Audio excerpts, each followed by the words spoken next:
Hello and welcome to a very special episode of Chat Magic. My name's Christian. And I'm Wally, and today, through the generosity of Wizards of the Coast, we're going hands-on with Modern Horizons 3. I've been so excited for this. These packs have been sat in my house for hours now. So what are we doing, Christian? Why don't you tell the guys what we're doing? Well, so coming up, really soon, we've got Modern Horizons 3 pre-release. And you know what, Wally? I love pre-release. You do love a pre-release. It's my favourite time of playing Magic because essentially you get to play with all the new cards, you get to crack packs, hang out with your friends. At your LGS, and it's the feeling of you've not really seen the cards before you go to the back and you're like, whoa, what's this? What's this? I've never seen this card before. I don't even know these are good. And I can tell you what, Wizards of the Coast have brought some big spice with this set. Major spice. Absolutely. So in this video today, we're going to be building a pre-release deck with you. So we've got 6 packs. We're going to crack them and basically see what we get. Yeah, can't wait. Shall we get on with the first pack? Oh, let's go. Let's just do it.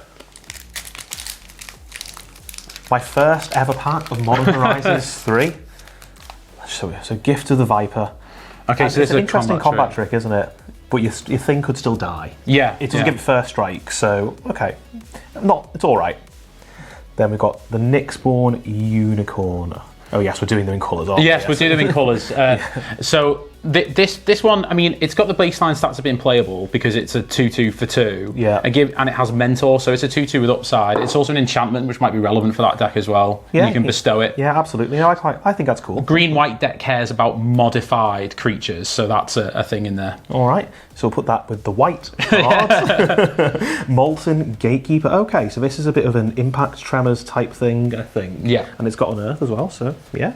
Yeah. Seems good. Seems good. It's a red card, so I'm automatically not as interested in it as other things. Okay. Dryad Lure. Now this is blue. You should like this. Yeah. Notionally blue, anyway. Whenever you cast or cycle it, create a 0/1. Okay, so it does something early and something late. It's still not the best, I don't think. Yeah. But 7/7 for 7. Some kind of reanimator build, maybe. I don't know. Put it with the colourless stuff, I think. Breathe Your Last. Destroy target creature or planeswalker. Gain 1 life for each of its colours. So no, it's good removal. It's murder with upside because it hits a planeswalker and you gain life. Okay. I like it. Yeah. Okay. We'll put that in. We'll put that down there. Now this card I like. It's worth talking about. Is actually add this colourless. Yeah. So one of the things to know about this set is this set is basically like a 6-colour set. Yeah. Because colourless matters for a lot of the spells, so it's just something to remember. And colourless is not the same as generic. Yeah. I've fallen foul of that many a time. So this has Death Touch. It's a mana dork. And so it's really good at the early game, helps you ramp, and then in the late game it trades as something big. So I like this card a lot. I think this is a good common. Okay, cool. Right, well, glad to hear you like it. Oh, now this one I really like. Obviously, everyone loves a good boy. He is a good boy. But it reminds me of the old card Watchwolf, which was an uncommon, I think, from back in the day. Watchwolf's a 2/2, I think. Well, this one is basically a 3/3 vigilance for 2 mana, and it automatically is a modified creature, so it wants to go in the deck. That is important, isn't it? Yeah. Mindless Conscription. Now this is an interesting one, I think. So this is part of the draw 3 synergy. So every time you draw your 3rd card a turn, you'll get a 3/3, or the 3/3 that you've got will get a bit more powerful. I just think for 3 mana, this probably isn't going to go. I really like this card, but I think in pre-release, it's probably going to be a bit difficult, maybe, to get that 3rd one. But it's certainly an interesting card. I think if you make it happen twice, you've probably done okay out of it. But I think if you only make it happen once, it's probably not worth it. So maybe you'd see this in more of a constructive build, I think so, where it's really ooh, now I've seen this card spoiled today. This is interesting. So it's Growth Spiral, but slightly better, I think, right? Yeah, so it's like an impulse, basically. You're looking at the top 4, and you can either put a land straight into play, or put a card into your hand. I think if you're in green-blue, because it wants to sort of ramp a little bit, and it's probably one of the ones that you can definitely get your Eldrazi out. Hopefully we get some Eldrazi. Fingers crossed. I think this is a good card, but I don't know if you'd want to splash for it. Okay, so if you're in green-blue, then we keep it otherwise, Oh, so we were talking about colourless mana. So this one, this Wayscape Battle Mage, has the colourless mana symbol in it. So you would need to spend a colourless mana. It can't just be a generic. It has got one generic in there as well. Yeah. But you would need the colourless mana. But it has kick a green and or 1 and a blue, and you can, with the green kicker, you can exile a target artifact or enchantment.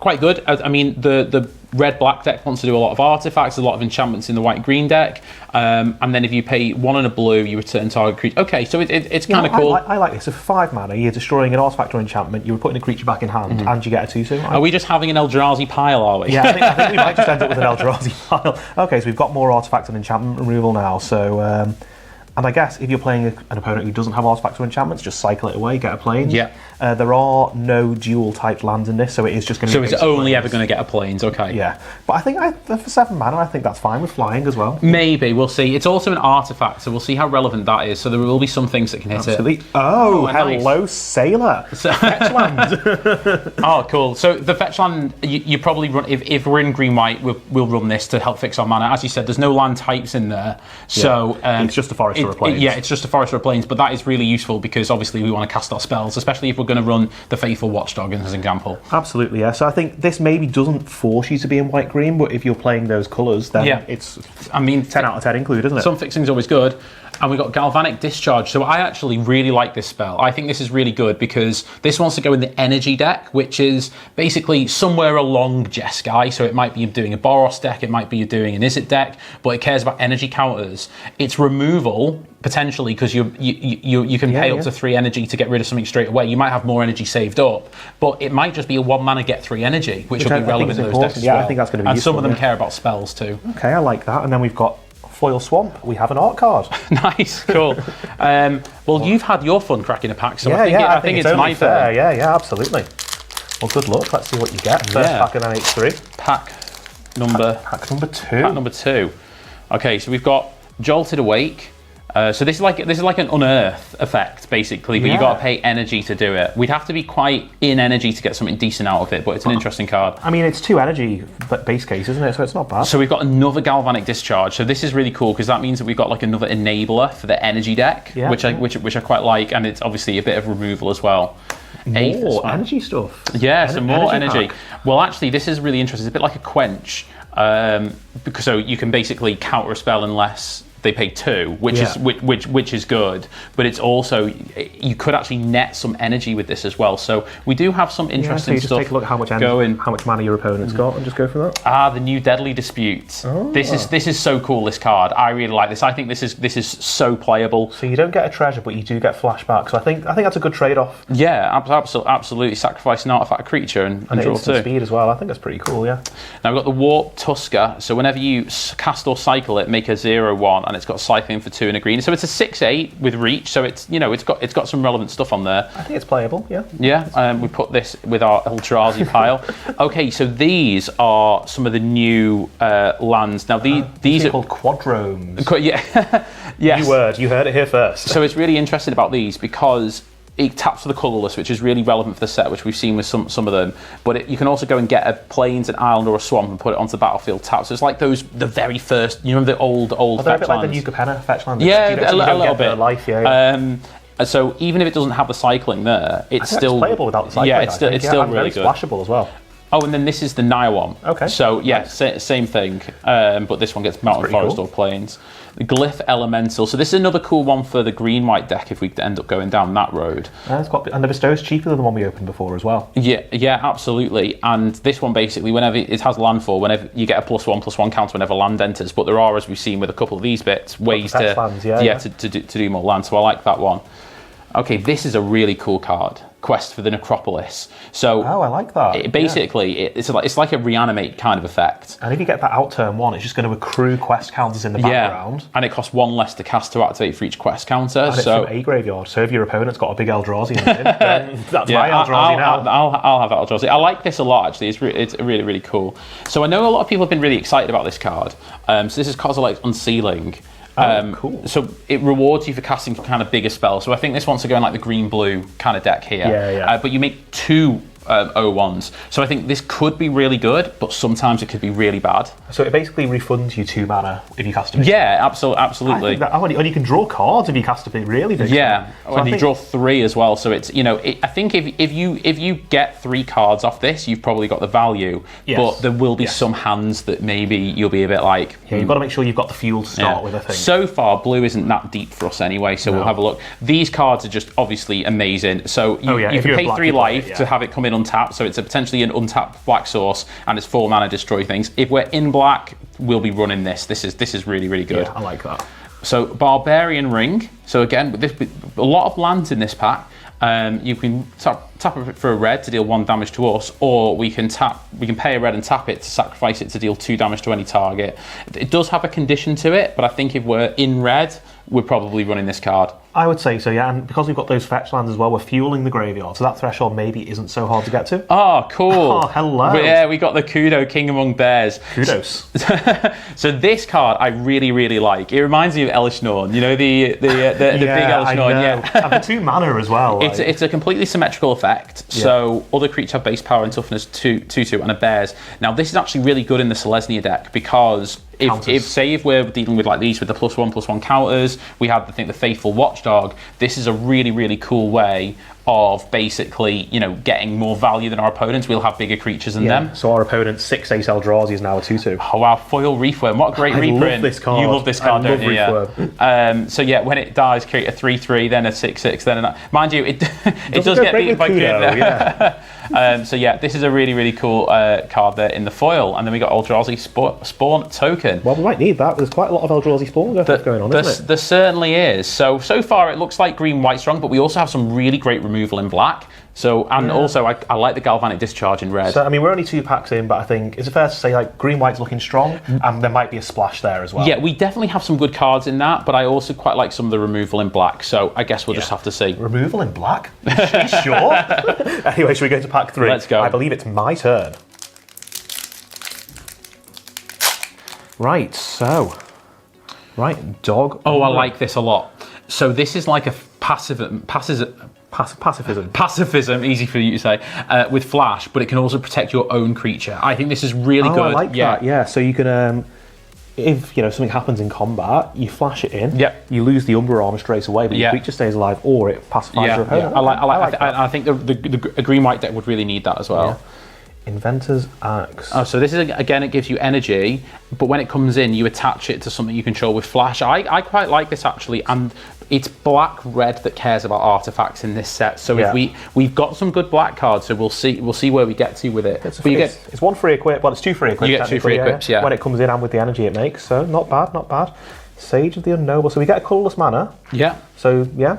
I mean, it wants to go, I think, in the green-blue kind of deck, doesn't it? To get you to the Eldrazi. You can use it to activate an ability as well. So if you've got a mana sink, then that seems pretty good. A Cursed Marauder. Oh, so it's like a Fleshbag Marauder effect, but it's non-token creature, yeah. So okay, I like that. And you can sack it to itself, obviously. Yeah. So it could just be removal. Yeah, pretty good. Right.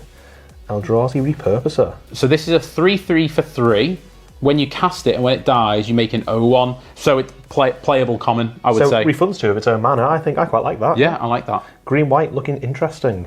What's this? Oh, it's Izzet. I don't know. This is a really good card. So it has prowess, which is great. But one of the things here is it gives you 3 energy, and when it dies, you can pay 3 energy to have it do damage equal to its power to any target. So base case you're doming someone or removing the creature. So it's a decent creature while it's alive, gives you energy, and also does deals some damage. So I like that. So we've got another Quadroon. So we've got the Jund one. Okay, cool. So we've got a few of those. Yeah, we've got some good fixing. Now this is interesting. I saw this and it's like, I wasn't sure because I don't really like adapt as a mechanic. I mean, if you're paying, it's adapt 2, so you're getting 2 +1/+1 counters, but you can only pay it once, so it's not like a proper mana sink. Yeah. I think sometimes this card will feel really good, but a lot of the times it might be a 1/1 for 2, which might not be great. I think if it wants to go in something, it wants to go in the modified green-white deck. But if you've got an empty board, this is going to feel really bad. Yeah, agreed. I've got Trickster's I prefer this one though. No, so this is good. It reminds me a bit of Kenrith's Transformation, but it has Bestow, so you can enchant a creature and make it lose all abilities and basically be. So you can, if someone's got like a horrible 7/7 or something like that, you can make it into an elk, and then once it trades off, you get your creature back. You get a 3/3. Yeah, okay, so that's a 3/3 for pseudo removal, and then ultimately a 3/3 at some point. You might occasionally want to cast this on your own thing, like on an Eldrazi Spawn, to give yourself a 3/3. Potentially as well. I think that's a niche case, but yeah.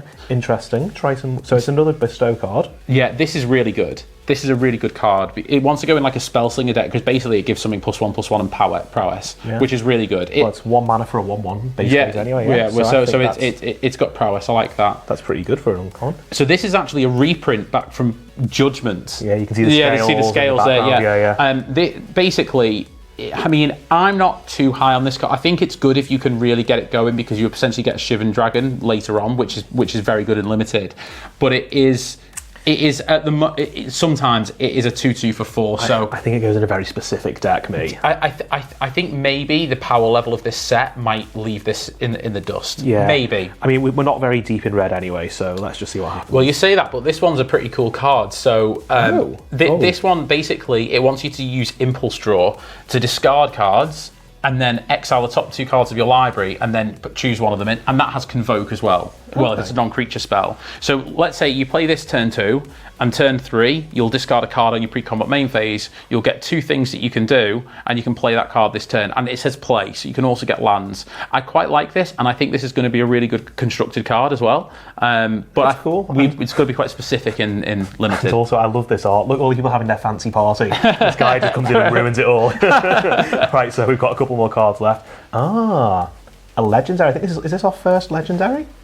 Yeah, I think so. No, it's also we had the King Bear. So this wants to definitely. This is going to be a really good card if we could pull off the black-red artifacts.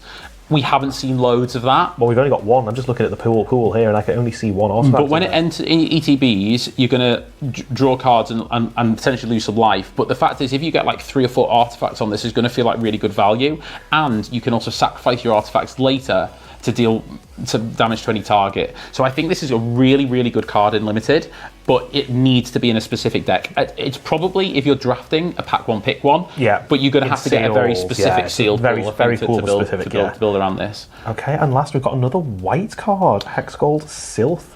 So this, at first glance, looks like it wants to go in the energy deck, and I think it's fine there. But when it deals combat damage to a player, you get +1/+1 counters. And we're getting a bit of counter synergy going here, so we have that. I don't think this is the best card that we've seen, but I think that if we need a 2-drop in this kind of slot, then we'll probably run it. It's a shame that you have to pay the energy when you attack rather than like after blockers. It's not really a combat trick, is it? Yeah, you can't use it as a combat trick, but the card is fine. Yeah, it's all right. And then lastly, we have a Phyrexian Germ. I don't think we've got any cards that make germs yet, but we've got 3 packs to go. Yeah, maybe we'll get something. So 3 packs down, and I still feel like green-white, something kind of counters thing is looking good, but maybe the question is now more about where do we do the splash? Yeah. And we've got lands that are going to let us splash as well. I think we're still waiting for something that's going to come along and be like, wow, we really want to go in this colour, because I think things are open to us. Yes. We've got some good cards that are in, like, we've got some good green-white cards here, but I think that like we've got good removal across red-black. If we start drawing more artifacts, then I think we've got a really good strategy going there. But we'll see. Okay, anyway, let's go to the next pack. We're halfway through, so it's your turn now. Let's see what we get. Right, well, pack 4 now. Okay, so we've got a Basking Brood Scale. I quite like this one as a common. It's a 2/2 for 2, which is good.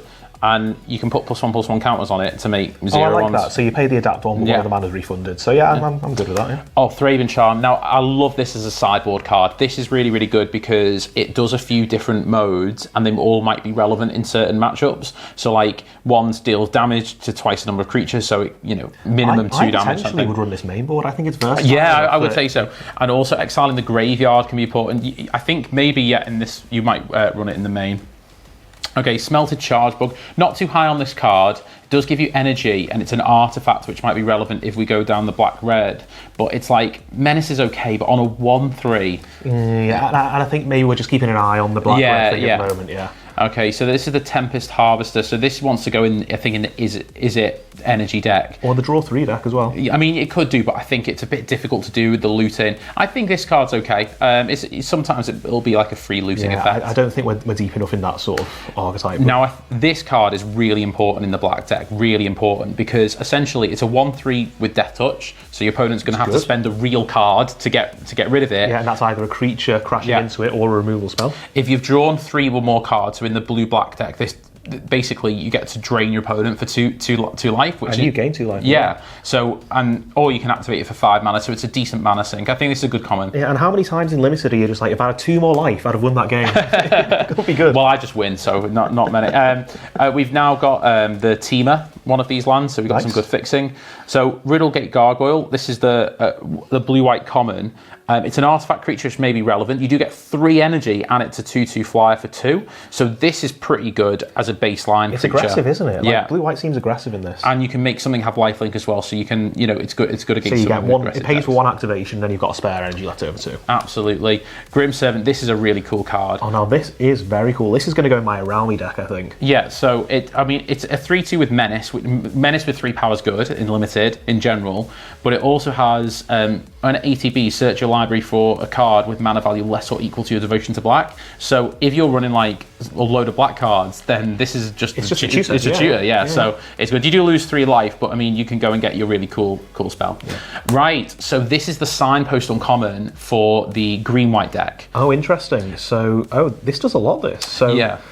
Aura and equipments cost X less to cast, where X is the power. So baseline, it makes them reduced by 1, but the second ability is really cool as well. When it attacks other modified creatures you control, get +X+X, where X is the Golden Tail Trainer's power. Unfortunately, it's just other modified creatures. I think in the green-white we're looking at, there's quite a lot of ways to modify those creatures. Yeah. And let's not forget as well that if you bestow something, that cost will be reduced. Yeah, that's a good point actually, because bestow comes in as an aura. The Frogmere Enforcer.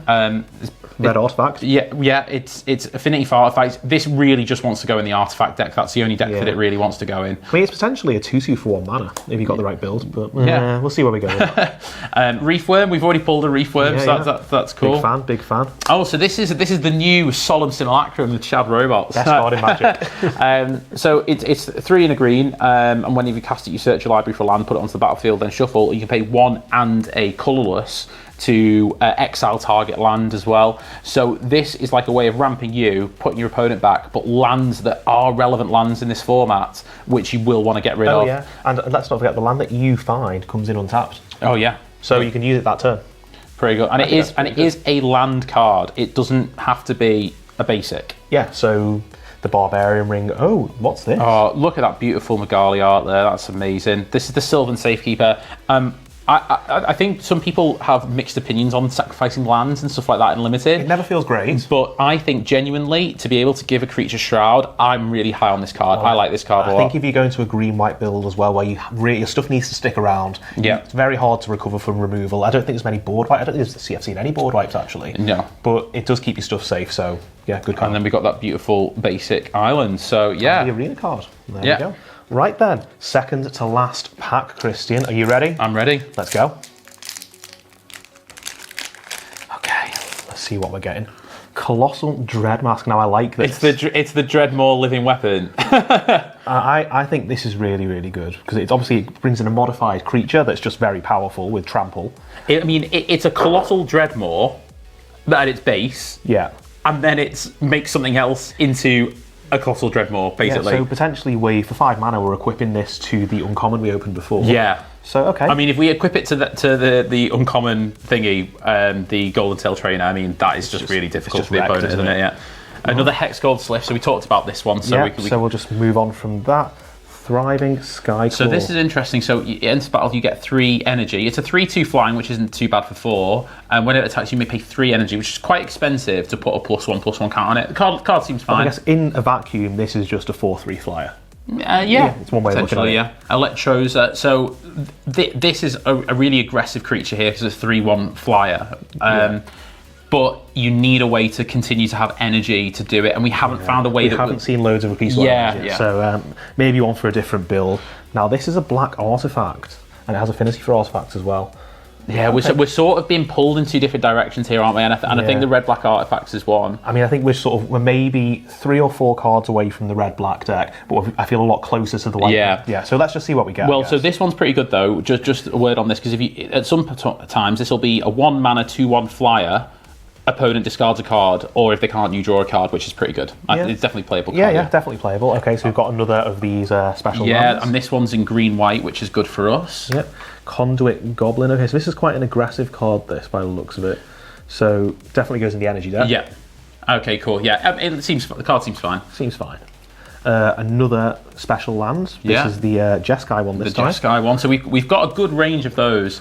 Oh no, this is potentially Shivan Dragon. You only need one artifact here, it's a Shivan Dragon. Yeah, that's pretty good. It's an artifact as well, so this one is good in the artifacts deck too. But I think what we're missing is actually very cheap artifacts, because a lot of them are expensive with affinity, but we haven't got anything cheap. Ah, well, there you go. We haven't got an Eldrazi. So the Ethereum Terramander, so it can block only creatures with flying. I think the main thing you want with this is it's a 1-mana artifact. It's flying decent. I mean, you can late in the game as well make it adapt 4. Yeah, it's not bad. And it actually costs 1 less for each of their artifacts. So the artifact deck will probably have more artifacts later in the night. So I think that's all right. Well, if we go in black, we're probably playing this, aren't we? Yeah, I mean, it's a 3/1, which is okay, but the idea here is it's also the land on the back, isn't it? And you can pay the life to have it. Wow. I think this is a reprint, the Wirewood Symbiote, because this card looks absolutely busted in Constructed. I don't think I'm playing it in Limited. No, it's definitely a Constructed card, this card looks busted in Constructed in an Elf Ball deck. Yeah, untap target creature. Yeah, I'll just untap my Marlin Nurturer. Yeah. Oh, nice, the Detective's Phoenix. Okay. Let me just say, I just love the art on this. I think it's really cool. It's so cool. Yeah. So this is a really interesting card. I mean, at the very worst, it's a 2/2 flying haste for 3 mana. Yeah. But you also can bestow it by collecting evidence, and you can cast it from the graveyard using the bestow ability. So this is like a repeatable aura. Oh, and also as well, if the creature that it's bestowed upon dies, it's just a 2/2. Yeah, I mean, that's pretty... I'm really high on this card. I think this is really good. I think if we do go down green-white, this card's probably worth a splash along with some of the removal. I would agree, yeah. And I think if you can find a way to keep fueling the graveyard, you're going to make your opponent's time really miserable with this. Yeah.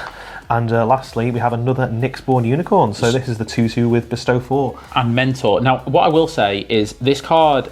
Now that we've seen a few better green-white cards, this card I'm a little bit higher on because of the Mentor as well, because if we were able to mentor the Golden Tail Trainer or something like that, I think that would be really good. So yeah, I'm a bit higher on this card than I was before.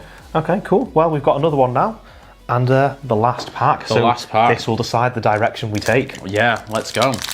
I'm feeling good about green-white. So am I, but there could just be something. I mean, I've just seen the first card that's cropped up here, which is the Nyxborn Hydra, which is really, really good in that deck, because it gives you +1/+1 counters. So that's quite good, that's quite good. At the very worst, it's a 2-mana 1/2, but with Reach and Trample. But the Bestow thing, and you can give loads of +1/+1 counters and Reach and Trample, so it's pretty good. Stick it onto that uncommon, potentially. Oh, I love commons like this. So this is a really, really good thing. So it's 3 mana for a 2/2, which doesn't seem that great to start with. But look at the options that you get here. You can have another 1/1, so you get a 3 power across 2 bodies, or you can put a +1/+1 counter, which would be really relevant in the green-white deck. Or you can get energy. So I'm high on this card. I like this. I think that goes in this green-white deck that we're sort of on the cusp of. This common legendary. It's a funny one. Yeah, it's got the grandeur, so you discard another card, named it. Well, impossible to build this in sealed, but it is a fun card. Tell me, is this card just bad? I think this card might just be bad. Let us know in the comments what you think of Skoa Ember Mage. Serum Visionary, I think this is a good card, but I don't think we're deep enough into blue to play blue. But I mean, you definitely draw a card and then you scry 2. So it's powerful. It's a good effect. I just think we haven't quite got the draw 3 synergy. Oh, the Withering Blue. I love Richard Kane Ferguson artwork. Look at this. This is fantastic. It's just beautiful, isn't it? Yeah, it's good removal. It's actually really good removal if we wanted to go down the black modified creatures deck, because you can later on you can get a counter from it, so it's quite good. Sneaky Snacker. This is the card that basically you want in your blue-black deck if you're running blue-black. For sure. Because your third card, you get it back from... So I think we've got loads of payoffs for draw 3, but not a lot of enablers. Yeah. We've got now the Grixis land. Yeah, nice. Guardian Forgotten Oath. Okay, so this is really good in the green-white deck, or a modified creature deck in general, because whenever a modified creature you control dies, you manifest the top card of your library. It's also a 4/4 with Vigilance, so it will probably be able to get in some attacks and stay on defense. So I think the interesting thing about this one is, obviously, if you have one creature that you've modified and built up a lot, if it dies, you get some value. What that means is your opponent has a difficult decision to make now. Yeah. So it's that game theory moment that maybe just throws them off their I like vibe this. a little bit. I like it too. And I think as well, we've probably got some space in that 4-drop slot, so I like that as well. Yeah. So it's a shame that we can't go into black, because with the modified deck, because this would be really good in it. You can basically put a +1/+1 counter on 2 creatures for 2 mana, which is great. But whenever modified creature control dies, you put a a counter on this, and it's Well, got lifelink. let's not just close the black path yet. Yeah. Yeah, then we'll see where we go with it. We'll see. Consigned to memory. Wow. Okay, this is a cool card. So you can basically replicate it as many times as you want and counter target triggered ability or colourless spell. Now, countering a triggered ability, I think is quite powerful because nobody expects their triggered ability to be countered. Yeah. Can I just say, I would absolutely love to counter someone's absolutely massive 7 mana Eldrazi spell or something like that and be like, oh yeah, 1 mana. Yeah, 1 mana counter. Yeah. See you later. Yeah. Okay, so this is good actually. I like this. Put a +1/+1 counter on target creature, it gains indestructible until end of turn, and on the back it is a land. So I like this one. I think we probably it protects your creature. Yeah, so I like that. So branching evolution. This is like a much better. Well, I say much better. It costs more mana, but it's a bit like hardened scale type thing. But you do double the counters. This is an interesting one because we actually do have some +1/+1 counter We've got stuff. quite a lot, don't we? But sometimes these cards can be a bit of a trap in limited because you'd maybe just rather have another creature or another way to like counters comparing it to the Inspired Inventor we saw before that just gives you a +1/+1 counter on ETB. I'm probably higher on that in limited, whereas in Commander. Same. This is a constructed card, I think. Yeah. Then we got Birthing Ritual. This is a nice card. So we got a really cool mythic. This is like a birthing pod type effect, isn't it? Yeah, absolutely. So I think this is a really interesting build around. I think if you're going to do this in sealed, then it's going to be a difficult one. I think we take a look at this when we're building the deck. Yeah, we have a lot of green cards. I think probably we go into green, but we'll have a look in a minute anyway. But it's a cool card. Yeah, and I think if we don't include it, we'll explain to you why we didn't. Yeah. So, yeah. Then we've got Charitable Levy. Non-creature spells cost 1 more to cast as an enchantment. Whenever a player casts a non-creature spell, you put a collection counter. If you're 3 or more, you sacrifice it. Then you draw a card and search your library of planes. Okay, I like this. I think this is more of a sideboard card. Yeah, I agree, because I think if we're looking to bestow creatures, this is actually going to tax us as well. But if we're against, like, is it Spellslinger deck? We'll be happy that their first 3 spells have had to cost 1 more to cast. Absolutely, yeah. Absolutely. So that is our sealed pull. So what are you thinking so far? It'll be built around a green-white modified shell, and then we're going to splash into something. And I think we need to decide. I think blue is probably not for us. Yeah. So it's a decision then between splashing into red and black, because there are some modified things in both. There's removal in both as well. So I think probably what we need to do now is assess which of those 2 colours is the best splash colour. And we've got the lands to splash. Yeah. So we're not too worried about that. And I think it's removal that we need. Yes. So what we're going to do, we're going to get these cards ready and we'll be right back with some resemblance of a deck. Through the magic of editing.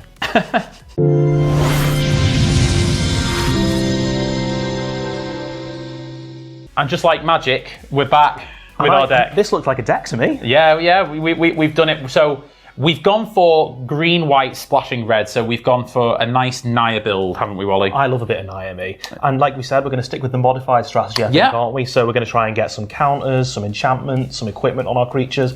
But why did we go with the red? Because we had a choice of black as well, didn't we? So it's a really good question. So what we needed was removal. Yes. The deck was removal light. We've got loads of creatures. I think we've got 18 creatures or something like that. So we're really, really good from a creature perspective. So we're either going to go for red or black with removal, but there's a few reasons why we chose red. First of all, we have great splashing lands for red. Well, almost, I think only one of the quadromes that we pulled, that's a word, by the way, that's what we're going to call it. Only one of them didn't get us red, so I think that was a good signpost there. Absolutely. We also really wanted to play the Phoenix. We think the Detective Phoenix is a very, very good card. It'll recur value, gives things flying and haste, really, really great within the deck. Yeah. But also as well, the removal was a little bit cheaper. So there's Galvanic Discharges. Yeah, so it's just 1 mana. We just want to remove something so that we can get in with our attacks. It's worth talking about maybe some of the key cards in the deck. Yes. So the reason why we would definitely want to go down the green-white route is we got a lot of the gold cards. We actually got the common, the uncommon, and the rare. It was just pointing us down that direction. So like the Faithful Watchdog, it's a 3/3 for 2 mana, really good 3+1/+1 counters. It's automatically modified. We've got the Kudo as well to make our creatures we're going to get better value from that because we're going to have modified creatures. Well, it's going to blow your opponent out. Their Eldrazi's not going to be good anymore, and our modified creatures are actually going to be slightly bigger. Yeah, and the Golden Tail Trainer allows us to actually pay less for our bestow costs, but also get in for more damage. And we've also got some really good stuff in addition to the bestow stuff like the Nyxborn Hydra and all that. We've also got the Colossal Dreadmask as well, which I love because that is actually just straight away, it was reduced from this and it's a 6/6 with trample, really good in limited. And we've got quite a few ways as well to just stick a counter on something. It's quite a lot of it to instant speed as well, so it is also a combat trick as well as fueling the main strategy. Yeah, one of those great cards here is Revitalizing Repast. I think these lands that tap for 2 colours on the back and are a spell on the front are all great in the set. Just go straight in. We're not actually in black, but we are running this purely because it's so good and it synergizes well with what we're trying to do. It's like if it's your opening hand, okay, tap land. Yeah. And then if you draw it later on, then you can use it as a combat trick, fuel the modified strategy. I think it's really, really good. And it also gives indestructible. So quite often I find when I play in green-white colours particularly, someone removing your main piece is really bad. Yeah. So allowing yourself to protect it at instant speed, I think, is going to really help the strategy. Yeah, really good. Some of these lands, probably one of the things you might say is there's quite a lot of these lands, but because we're in Naya, which isn't the best at drawing cards, it's really important that we can basically go and get the lands out of our deck. So in the late game, we're less likely to draw a land that isn't going to do anything. And you're meaning specifically including those 4-colour lands, right? So the ones that you can sacrifice and go and search for a basic land. Yeah, essentially we can go and pull them out the deck. So our strategy is really strong. We have a lot of things to do. In terms of protecting the creatures, we also have the Sylvan Safekeeper, which is good. We are still removal light. We're running 4 removal spells with the Galvanic Discharge, the Dog Umbra, and the Thraben Charm. And sometimes we might want to use the Dog Umbra to protect our creatures. And the Thraben Charm might also have another use case as well. But shall we talk about the birthing ritual? Because we were sort of we weren't sure about this, were we? We had a big thing. And I think the reason why I wanted to include it, and the reason why I think it's good, is because we have a lot of 2-drops here. Yeah. And later in the game, when they're maybe not so good, we can get rid of one of them to go and get this Golden Tail Trainer, or the Phoenix, or one of those other great. Yeah, absolutely, because we have some good stuff at the 3-drop level. So I think it may be in some cases we don't want to run this, and we might swap it out for some of the sideboard, but I think it will give us a nice way to actually go and get some key Yeah, I think it's mainboard and then maybe sideboard it out later on, but we'll see what we got. In terms of some of our sideboard plan, we've got some other cards here. Charitable Levy, non-creature spells cost 1 more to cast. This is for the Spell Slingery decks. Yeah, so we discussed that, didn't we? Yeah. There are some decks where we may have to go a bit more aggressive, so we've got these 2 Hex Gold Sliths, to come in at a 2-drop slot if we want to basically cut some of our bigger things so we can have a lower curve. And it modifies itself, so it does still fit with the strategy. There are some times when we could use Jolted Awake to basically get back something like our Golden Tail Trainer or one of the key cards out of our deck. There are some cards which we thought might be a bit of a trap, which we didn't run. It's always good to know what the trap cards which was Branching Evolution, Hydra Trainer, and Gift of the Viper. So Gift of the Viper would be much better if it protected your thing, but it doesn't. It's just like a combat trick for 1. It does get the +1/+1 counter, and it untaps it. But I think for 1 mana we would prefer this. And I think maybe if we come up with a deck that's running a lot of big creatures, so if somebody's got one of the crazy Eldrazi, maybe that comes in because obviously it would kill the Eldrazi with Death Touch. So yeah, maybe there might be some circumstances we want it. Hydra Trainer, I think Hydra Trainer would be great in some circumstances, but if we're playing this into like an empty board and it's just 2-drop, you just feel sad. It feels bad. So yeah, when I first saw the card, I thought this looks really good, and then when we were actually building the deck, I was a little bit more unsure about it. Yeah. And then Branching Evolution, obviously we're running like a bit of a +1/+1 counter strategy, but I just think that it's going to be a win more. If we're at the point where we're just doubling +1/+1 counters, we'd probably rather have that 3-drop that we talked about before that puts a +1/+1 counter on. This isn't good on turn 3. Let's be honest. This is not good on turn 3. You'd so much rather have your Elk, which is also kind of removal-ish. Yeah. So I think that's definitely a sideboard piece. If you're coming up in a game that's going to be a bit longer and a bit grindy, maybe for the mirror actually, that's where it's quite good. Yeah, and our card, I say our value really is in getting the bestow stuff back. That's where the value is for us in this deck. Yeah, I think we're very rarely ever going to be casting a bestow creature for its creature cost. I think we're almost always going to try and be bestowing them. Yeah, absolutely. And then we've got a couple of ways, like you can go to the Barbarian Ring just to maybe just do that little bit of extra damage or things like that. But ultimately, like the mana base looks a bit strange, but I'm really confident in it because we have 2 ways to basically make other mana. No, I think the mana base is good. Yeah. We've got 6 ways of finding a plane, 6 ways of finding a forest in addition to the basics. Yeah.